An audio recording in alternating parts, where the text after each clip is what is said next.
ladies and gents. Welcome to week 6 of the Uber's UU Draft League recap. And you may notice from the sound of the voice that CC has died. No, CC's on vacation and we wish him a good times. But I am stepping in. I'm the one and only ButterGod here today. And we are recapping Pool A's games of the week so far.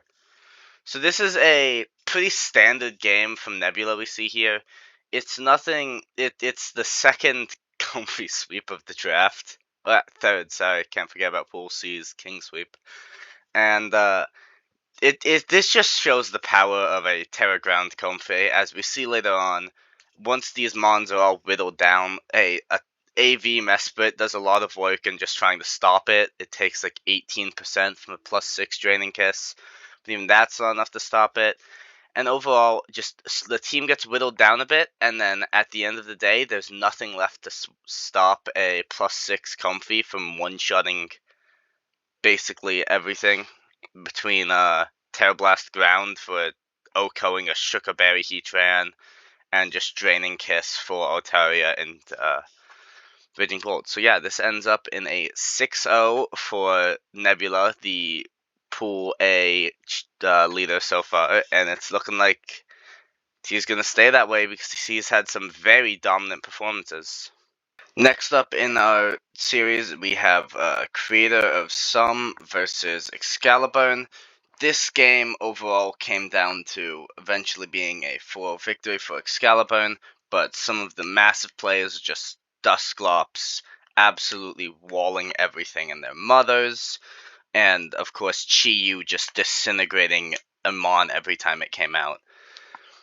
We saw some pretty hype things, like a Lugia, Safety Goggles Lugia to beat Sporamungus. And we saw Palafin just bulk up Palafin with Taunt, doing a fantastic job. But, of course, Excalibur's a fantastic player, and he read the Taunt, so he just went straight for the Giga Drain. And after everything, they slowly whittled everything down until it was just a Chi-Yu domination in the end.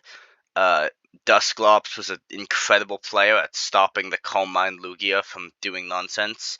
And we even learned a new interaction about how the Psychic Noise does not cancel Pain Split.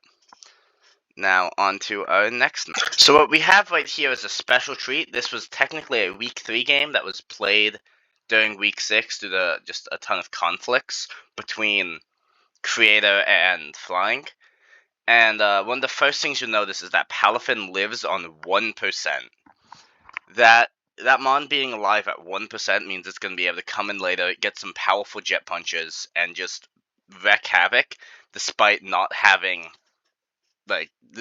despite being barely alive because of Evolve. Zapdos comes in. I love Zapdos Galar. It's a fantastic mon. I'm happy Flying has it. I have it too, so I'm completely biased. But it doesn't actually do all that much work in this game before going down.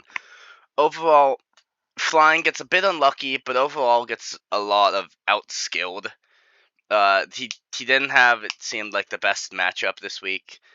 And as you'll see right here, Zapdos just barely not killing the Zamazenta. That's kind of the nail in the coffin, because he's able to kill the Zapdos off, or get it incredibly low so it can be killed off later. Kill off the Scyther. He's able to just whittle things down with these 1% mons that really shouldn't be alive. And even the Shell Smash Torterra, while it comes in and it's able to kill off the Zamazenta finally, it proceeds to fall shortly after. Overall, Creator got a bit lucky, but he played well and took great use of those roles.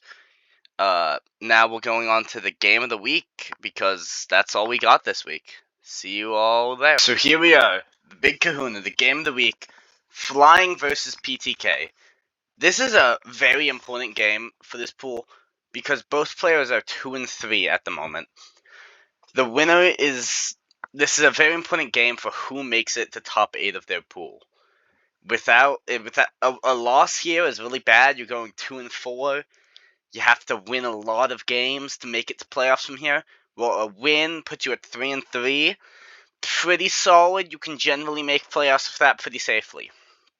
Now, looking at the two teams, we have Flying with some incredibly dangerous sweepers with potentially, it's probably going to be a Scarf Kyurem, King Gambit, Ogerpon's always a terrifying setup monster. Pardon me. Gengar, Zapdos can Choice Scarf sweep if things get whittled down. Torterra can give a massive sweep. And that's just on Flying side. Is 6 of those 11 mons are setup threats. And then you look over on the other side, there's Deoxys, there's Sneasler. Armarouge gets +2 special attack, +2 speed really easily with like a weakness policy in Durset. Meowscarada is terrifying. PTK's brought Choice Scarf numerous times this draft. Of course, Booster Energy, Iron Crown with speed, and then you get a Calm Mind, can just tear through this team potentially. And that's one of the big threats. We're going to have to see how Flying answers that. Honestly, I think this is going to be a pretty standard team we're going to see from PTK. I don't think the Hoop is coming. I don't think any of that bottom 4-ish is coming. I don't see Grand Bull, nor Crook, or Dugtree, or Hatchrim coming. This is probably going to be just a pretty standard Psychic Terrain team looking to just outpace him. Well, Flying, I think, is going to be on the back foot just because PTK has such a more aggressive draft. If he can answer his threats, I see a Choice Scarf Scyther would go quite hard here. Torterra, I'm not even sure if it outspeeds things at +2 because it's just such a slow mon. But I see a Gengar is probably coming just for... Gengar could be quite fast and try and Oko things.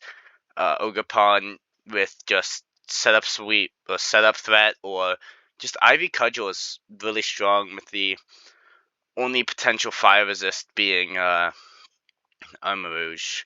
And even then, it could be Flash Fire, but Armarouge does not like coming in on a play rough potential, or not a knockoff from Ogerpon. And then, of course, you can never underestimate a just Scarf Kyurem White 170 special attack, nothing to mess around with.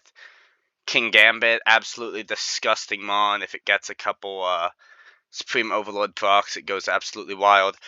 So let's see where we managed to go with this game. So looking at these teams, they're both pretty standard. I was pretty much spot on for PTK. Flying can get tons of fun pick.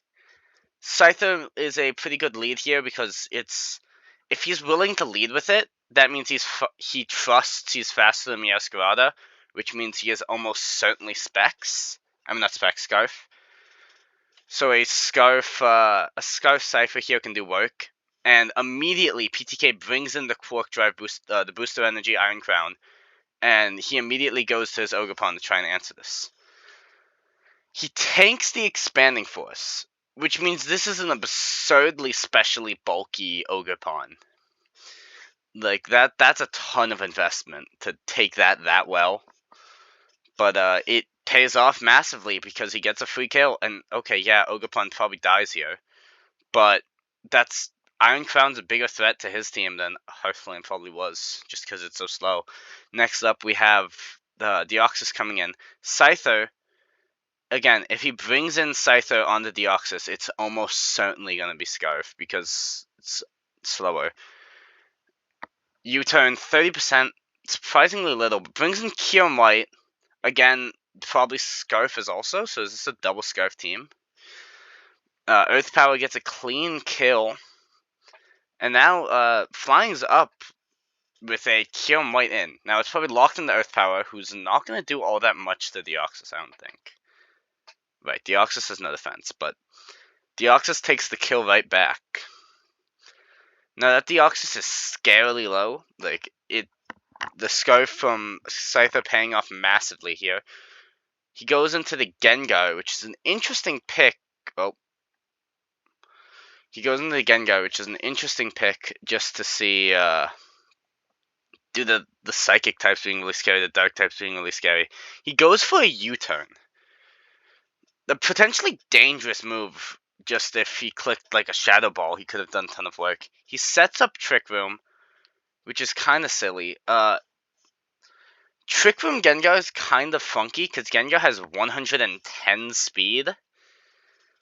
So, but it looks like Flying's kind of cooking here a little bit. He brings in the King Gambit on the Expanding Force. Good read. And gets, goes for a Zen Headbutt that misses.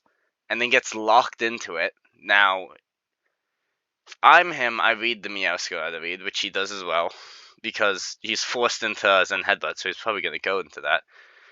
And we see the Meowscarada is also Choice Scarf. So it was both Choice Scarf. Really interesting to see that. Tinkaton, very fun nickname here from Flying. Coming out. Gigaton Hammer the Indeedee drops it to 4%. And then goes that on the Encore, which is really interesting. He Healing Wishes the Indeedee, so he's down to just 2 Pokemon. Psychic Terrain's gone. Sneasler doesn't have the seed, and Sneasler doesn't have the Psychic Seed anymore, so it can't boost her up. Great read on the CC. Acrobatics doesn't kill. Trick Room gets set up. And this Gengar looks like it's just going to clean out the game. PTK gets 1 good read. Does he get 2? He gets 2 great reads in a row. But when you're in a great position like Flying's in, you can afford to just attack whatever's in front of you. And PTK had to try and catch him up on the mistake, and he didn't fall for it. And that is, we see a wonderful win, incredibly well played from Flying. And that's our winner for that week. The 3-0 victory for Flying in the game of the week.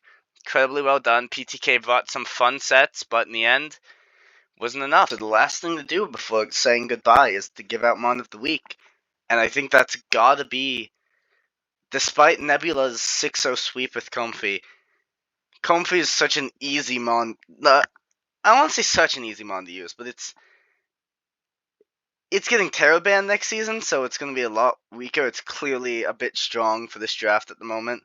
But the Mon who I think went above and beyond the expectations is Trick Room Gengar.